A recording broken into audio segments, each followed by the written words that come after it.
Chapter 12 impact of British rule in India. इससे पहले हमने ये इसका सेकंड पार्ट है। इससे पहले हमने फर्स्ट पार्ट में ये पढ़ा था कि कैसे अंग्रेज़ों के राज में हमारे भारत की शिक्षा पर क्या प्रभाव पड़ा, उसके क्या पॉजिटिव और नेगेटिव इम्पैक्ट हमारे देश पर पड़े। इस जो बचे हुए पार्ट में हम देखेंगे, सेकंड पार्ट में हम देखेंगे कि जो अंग्रेज़ी राज था जो उसका हमारे देश के सोशल और रिलीजियस जो हमारा उस पर क्या इम्पैक्ट पड़ा। ठीक है, सोशल और रिलीजन पे हमारा क्या इम्पैक्ट पड़ा, अब इसमें हम पढ़ेंगे। तो सबसे पहले है भाई सोशल इम्पैक्ट। सोशल इम्पैक्ट में इंग्लिश एजुकेटेड इंडियन, जो इंडियंस इंग्लिश पढ़ चुके थे, इंग्लिश में मतलब कॉलेजों में पढ़ चुके थे, wanted to free the India society, वो इंडियन सोसाइटी को फ्री करना चाहते थे। किससे? क्योंकि हमारे देश में बहुत सारी अवगुण थे, बुराइयां थी, अंधविश्वास थे, हमारे रीति रिवाज कुछ ऐसे थे जो मान्य नहीं थे। ठीक है, उनको बदलना चाहते थे रिफॉर्मर जो, और कई रिफॉर्मर हुए। रिफॉर्मर का मतलब समाज सुधारक, जो समाज को अच्छी बातें सिखाते हैं, समाज को सुधारने में योगदान देते हैं। ठीक है, हमारे देश में कई समाज सुधारक हुए, जैसे Raja Rammohan Roy, Ishwar Chandra Vidyasagar, Swami Dayanand Saraswati wanted to eradicate the evil from the Indian society, जो हमारे इंडियन सोसाइटी में जो इविल्स थी यानी कि बुराइयां थी उसको दूर करना चाहते थे। They even compelled the British, और उन्होंने किसको कंपेल किया? जो ब्रिटिश था उनको मजबूर किया कि कुछ ऐसे कानून लाए जाएं जिससे कि हमारे देश के जो सोशल रिफॉर्म हैं उनको क्या किया जाए, उनमें मतलब जो हमारे सामाजिक सुधार उसमें किए जाएं। उन्होंने अंग्रेज़ों के साथ मिलकर, यानी कि अंग्रेज़ों को उन्होंने एक तरह से कंपेल किया, मजबूर किया कि ऐसे कुछ सुधार तो होने ही चाहिए जो हमारे देश को एक तरह से बदनाम कर रहे हैं, जो हमारे देश की बुराइयां हैं उनको तो दूर करना ही चाहिए। अब उनमें से कुछ ऐसी बुराइयां हैं जिनको जो अंग्रेजी राज में दूर हुए, अब उनके बारे में हम पढ़ेंगे। सबसे पहले है सती।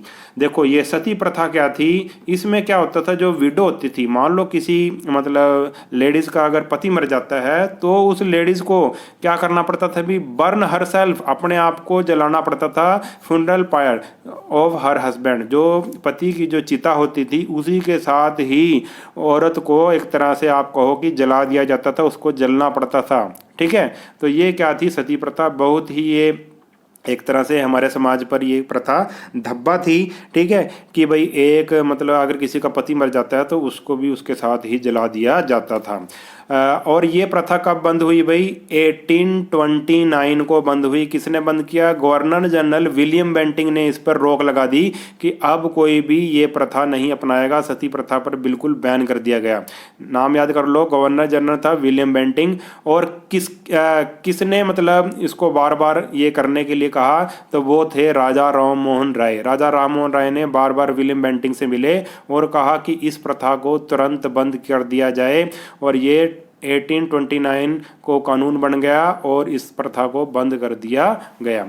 उसके बाद आगे भी फीमेल इन्फेंटिसाइड। जो पहले क्या होता था पुराने ज़माने में, जो बच्चियां पैदा होती थी उनको मतलब कि गर्ल चाइल्ड जो पैदा होती थी उनको उसी टाइम ही पैदा होते ही कई लोग क्या कर देते थे? मार दिया जाता था उनको। ठीक है, ऐसी प्रथा भी थी हमारे देश में और इस प्रथा को बैन कर दिया गया। कब?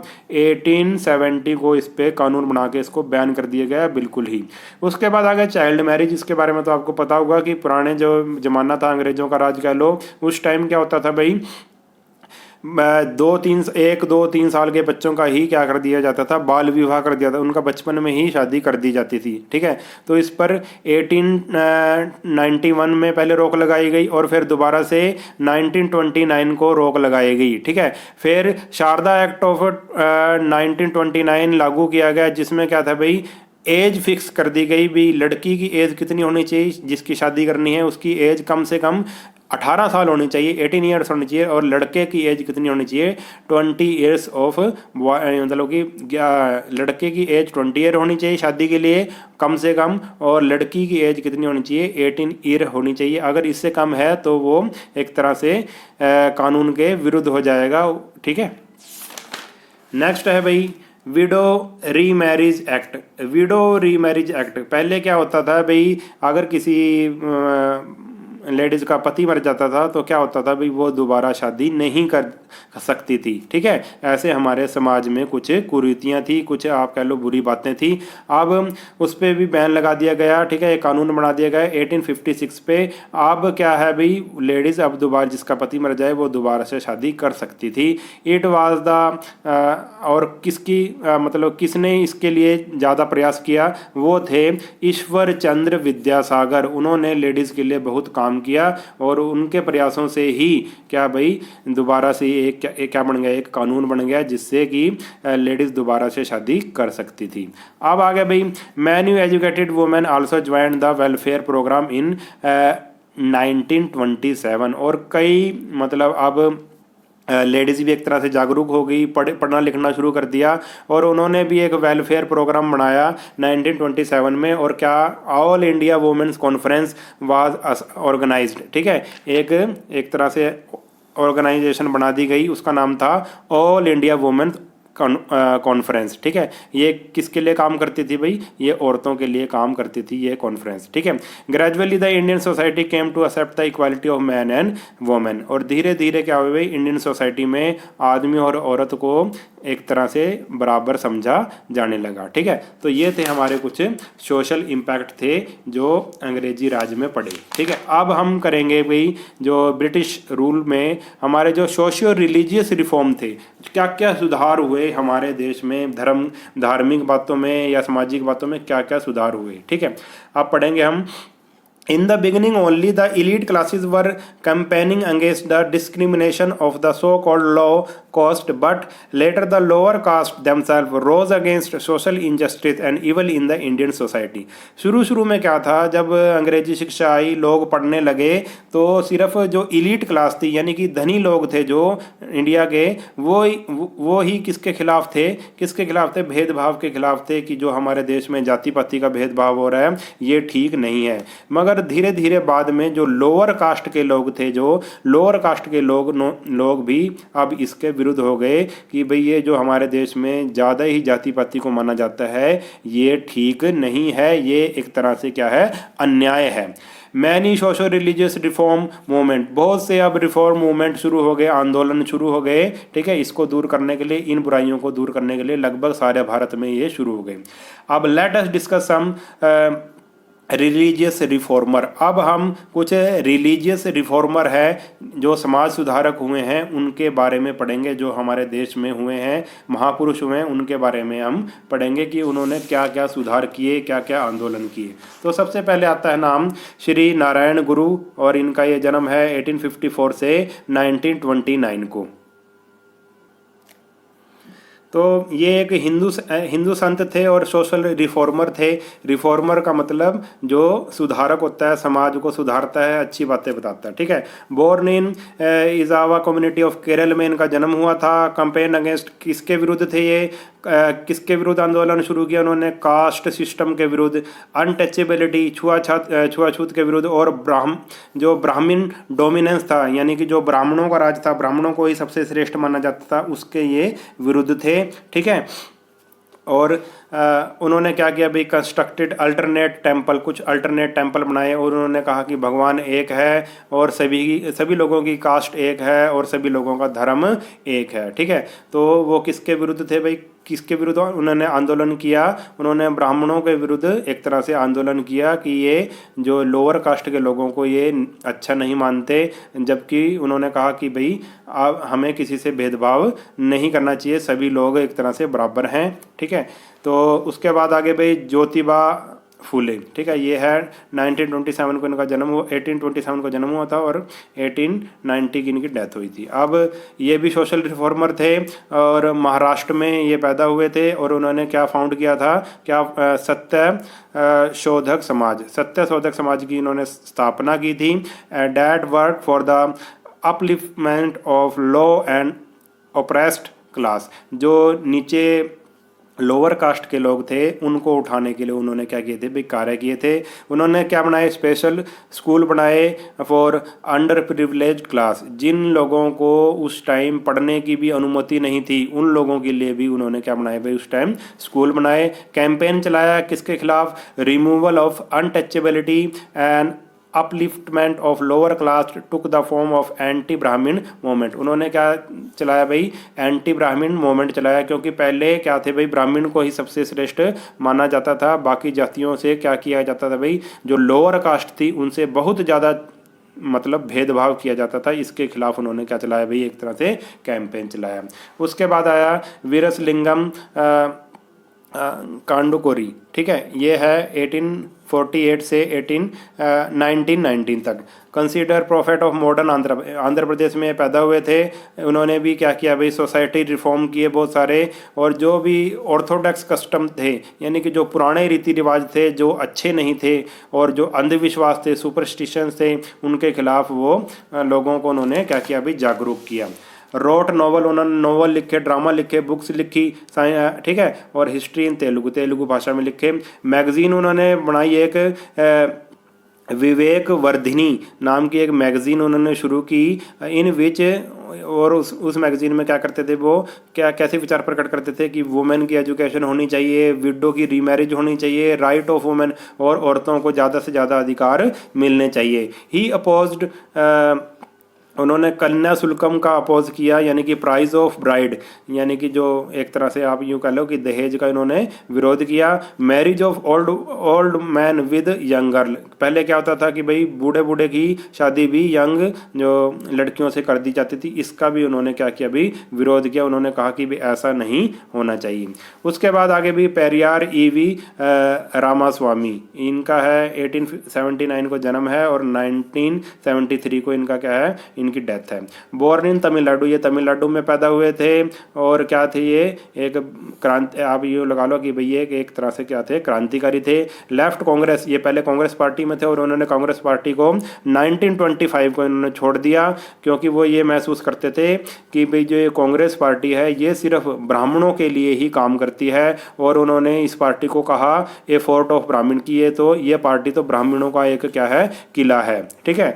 उन्होंने मतलब उनके विचार थे कि जो कांग्रेस पार्टी है ये ब्राह्मणों के लिए ही काम करती है, दूसरी कास्ट के लिए काम नहीं करती, जो लोअर कास्ट है उसके लिए काम नहीं करती। उन्होंने कहा कि जो ये द्रविड़ लोग हैं, ठीक है, और जो ब्राह्मण लोग हैं वो जो द्रविड़, यानी कि जो साउथ में जो तमिलनाडु में लोग क्या कौन से रहते थे, द्रविड़ लोग रहते थे, कि ये ब्राह्मण लोग द्रविड़ लोगों पर क्या कर रहे हैं, एक तरह से भेदभाव कर रहे हैं, अत्याचार कर रहे हैं, वो इसके खिलाफ थे। सपोर्टर ऑफ द्रविड़ कल्चर, जो द्रविड़ लोगों का जो कल्चर था वो उसकी सपोर्ट में थे, और उन्होंने एक सेल्फ रिस्पेक्ट मूवमेंट भी शुरू की 1925 में, ठीक है, एक आंदोलन चलाया उन्होंने।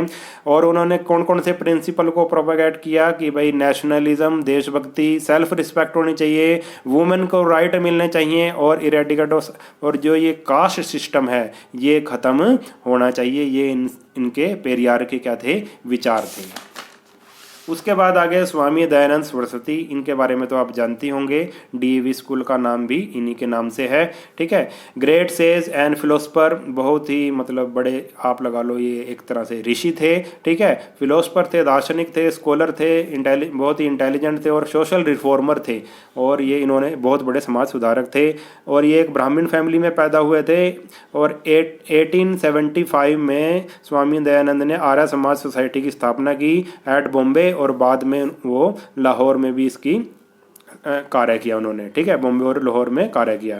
बिलीव्ड, ये कहते थे कि एक भगवान में विश्वास रखते थे, और propagate the message of back to Vedas, उन्होंने एक मैसेज दिया था सभी को कि वेदों की तरफ चलो, कि वेदों को दोबारा से आप पढ़ो, क्योंकि वेदों में ही सारा ज्ञान है।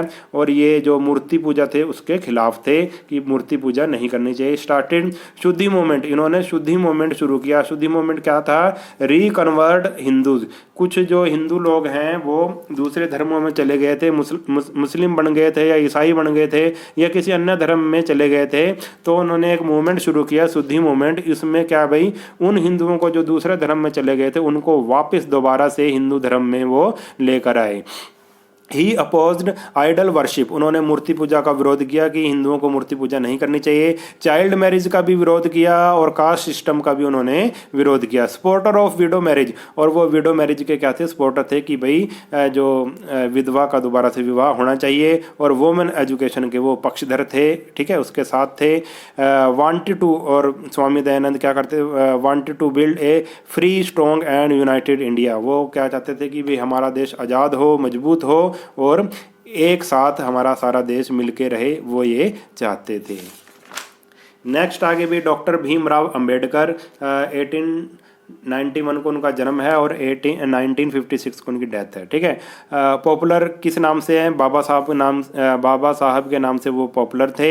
ही was born in poor, Maharashtra में वो पैदा हुए थे, और अनटचेबल फैमिली, यानी कि आप ऐसे कह लो वो लोअर कास्ट में पैदा हुए थे। वेंट टू कोलंबिया यूनिवर्सिटी, वो जब बड़े हुए तो कोलंबिया यूनिवर्सिटी में पढ़ने गए और उन्होंने वहाँ देखा कि फ्रीडम और इक्वालिटी देखी, ठीक है, और फिर भारत में आकर उन्होंने इसके लिए कार्य किया। He realised education only way to achieve justice, उन्होंने ये देखा कि एजुकेशन, शिक्षा के द्वारा ही हम न्याय, शिक्षा ही एक ऐसा रास्ता है जिसके द्वारा हम न्याय पा सकते हैं। फाउंडेड ए मराठी न्यूज़पेपर, उन्होंने एक मराठी न्यूज़पेपर शुरू किया जिसका नाम था मूक नायक, ठीक है, और इसमें क्या होता था भी, किसके खिलाफ विचार आते थे, the right of the so called untouchable, कि भाई जो लोग मतलब जो लोअर कास्ट के, उन्होंने लोअर कास्ट के लिए बहुत ज़्यादा काम किया। फाउंडेड द बहिष्कृत हितकारिणी सभा, उन्होंने किस सभा का निर्माण किया भाई, बहिष्कृत हितकारिणी सभा, उसका काम क्या था, सेटअप हॉस्टल, उन्होंने हॉस्टल बनाए, स्कूल बनाए, फ्री लाइब्रेरी बनाई, ठीक है, प्रमोट एजुकेशन, एजुकेशन को प्रमोट करने के लिए उन लोगों के लिए, दलित लोगों के लिए, ठीक है, कि ताकि उन लोगों का स्टैंडर्ड बढ़ सके और दलित लोग भी पढ़ सकें, और उनको known as the architect of Indian constitution, जो कॉन्स्टिट्यूशन वाला लेसन करेंगे कि जब हमारा देश आज़ाद हुआ और इंडिया का जो कॉन्स्टिट्यूशन बना था उसमें इन्होंने बहुत बड़ा पार्ट, एक तरह से वो इसके क्या थे, अध्यक्ष थे, बहुत बड़ा पार्ट निभाया था, इसलिए उनको आर्किटेक्ट ऑफ इंडियन कॉन्स्टिट्यूशन भी कहते हैं, डॉक्टर भीमराव अंबेडकर को। उसके बाद आगे भाई महात्मा गांधी, 1869 से 1948, ठीक है, पॉपुलर, उनको फादर ऑफ नेशन भी कहते हैं। Played a main role in the Indian freedom, आपको पता है कि भारत की आज़ादी में इन्होंने बहुत बड़ा योगदान दिया था। मैनी एक्टिविटीज़, और उन्होंने क्या बड़े आंदोलन चलाए थे, सत्याग्रह, सर्वोदय, ठीक है, और नॉन वायलेंट आंदोलन थे, ठीक है, इसमें हिंसा का सहारा नहीं लिया जाता था, ये अहिंसा के पक्षधर थे। अपोज टू चाइल्ड मैरिज, और चाइल्ड मैरिज के ये विरुद्ध थे। अनटचेबिलिटी, छुआछूत के विरुद्ध थे, और मतलब औरतों के साथ भेदभाव के ये विरुद्ध थे। He considered so called untouchable, उन्होंने जो अनटचेबल थे, जिनके साथ छुआछूत किया जाता था, उनको नाम दिया था हरिजन का, और हरिजन का मतलब होता है people of God. He supported, उन्होंने किसका सपोर्ट किया गांधी जी ने, education of women and window remarriage का भी उन्होंने सपोर्ट किया। ही अपोज डाउरी, दहेज का विरोध किया, और पर्दा प्रथा, क्योंकि पहले जो स्त्रियां हैं उनको पर्दे में रखा जाता था, इसका भी उन्होंने क्या किया भाई, विरोध किया। तो ये हमने कुछ समाज सुधारकों के बारे में पढ़ा जो हमारे देश में मुख्य समाज सुधारक हुए हैं। अब हम पढ़ेंगे कि इम्पैक्ट ऑफ रिफॉर्म मूवमेंट, जो भी ये रिफॉर्म मूवमेंट चले, समाज को सुधारने के जो भी आंदोलन चले, उनका हमारे देश पर क्या इम्पैक्ट पड़ा। The socio religious movement brought about remarkable changes in the society and religion, हमारी सोसाइटी में क्या भाई बहुत ज़्यादा क्या हुआ भाई, चेंज हुआ, और हमारे धार्मिक रीति रिवाजों में भी क्या हुआ भाई, कुछ चेंज हुआ। इरेडिकेट मैनी सोशल इवल, बहुत सारी जो सामाजिक बुराइयां थी हिंदुओं में, मुसलमानों में, वो क्या हो गई भाई, खत्म हो गई। जैसे कि हिंदुओं में सती प्रथा थी, ठीक है, ऐसी जो थी, जो हमने पढ़े थे अभी पीछे, उनको खत्म कर दिया गया। ब्रॉट ए कल्चरल अवेकनिंग, अब हम क्या भाई अपनी संस्कृति के बारे में जानने लगे, ठीक है, दोबारा से हमें अपनी संस्कृति एक तरह से अच्छी लगने लगी। डेवलपमेंट इन लिटरेचर, और लिटरेचर में, साइंस में और आर्ट में भी डेवलपमेंट शुरू हो गई। Improvement in the status and education of women, और वोमेन एजुकेशन, जो वोमेन थी, भारत की जो औरतें थी, उनके स्टेटस में और उनकी एजुकेशन में इम्प्रूवमेंट होने लगी। सोशल इवल बैन, और कई जो सामाजिक बुराइयां थी उन पर बैन लगा दिया गया। Created a middle class of teachers, doctor, lawyers, scientist and journalist. अब भारत में टीचर, डॉक्टर, लॉयर और साइंटिस्ट और जर्नलिस्ट भी होने लगे, क्योंकि वो अब अंग्रेजी शिक्षा के द्वारा पढ़ रहे थे। Opposition of caste system separate, अब सभी एक तरह से कास्ट सिस्टम के विरुद्ध हो गए कि भाई ये जो कास्ट सिस्टम है, जाति पाति को ज़्यादा मानना ठीक नहीं है। प्रिंटिंग प्रेस ने भी बहुत बड़ा रोल अदा किया है इसमें, लोगों को इकट्ठा करने में, क्योंकि प्रिंटिंग प्रेस में किताबें छपती थी, अखबार छपते थे, जिससे लोग पढ़ते थे और लोगों की जो विचार क्या हो गए भाई एक तरह से बदलने शुरू हो गए। Spread awareness through their writing, जो उसमें अखबारों में या किताबों में लिखा जाता था उसमें लोगों को एक तरह से जागरूक किया जाता था। लर्नड संस्कृत, कुछ लोगों ने क्या भाई संस्कृत पढ़ी और संस्कृत सीखी, और संस्कृत में जो भी हमारे किताबें थी उनका इंग्लिश में अनुवाद किया गया, ट्रांसलेट कर दिया गया इंग्लिश में। इससे भी लोगों को, जिन लोगों को संस्कृत नहीं आती थी, अब वो इंग्लिश में उन किताबों को पढ़ सकते थे। People from different caste communities and religious came in closer contact which gave a great impetus to the struggle for freedom. अब हर तरह के कास्ट के लोग, कम्युनिटी के लोग और धर्म के लोग एक तरह से क्लोज आ गए, एक दूसरे के पास आ गए, क्योंकि जब शिक्षा का प्रचार हुआ तो सब जब शिक्षित होने लगे तो उनको एक तरह से शिक्षा ने उनको पास लाने का काम किया। The most remarkable phenomena was the surgence of national consciousness and cultural unity. अब क्या हुआ भाई, सबसे बड़ा क्या था कि भाई अब लोग अपनी संस्कृति को दोबारा से किताबें पढ़कर, अखबार में पढ़कर दोबारा से एक तरह से क्या हो गए भाई, लोग इकट्ठे हो गए, और लोग इकट्ठे हो गए तो नेशनल जो हमारे जो स्ट्रगल थी उसमें इसका बहुत बड़ा योगदान है। और बाद में हमारा देश जो 1947 को क्या हो गया भाई, अंग्रेज़ों से एक तरह से आज़ाद हो गया। तो ये लेसन हमारा हो गया कंप्लीट। अगर वीडियो आपको अच्छा लगा है तो चैनल को सब्सक्राइब कर लेना और वीडियो को अपने सभी दोस्तों के साथ शेयर जरूर कर देना। मिलते हैं नेक्स्ट वीडियो में, तब तक के लिए नमस्कार।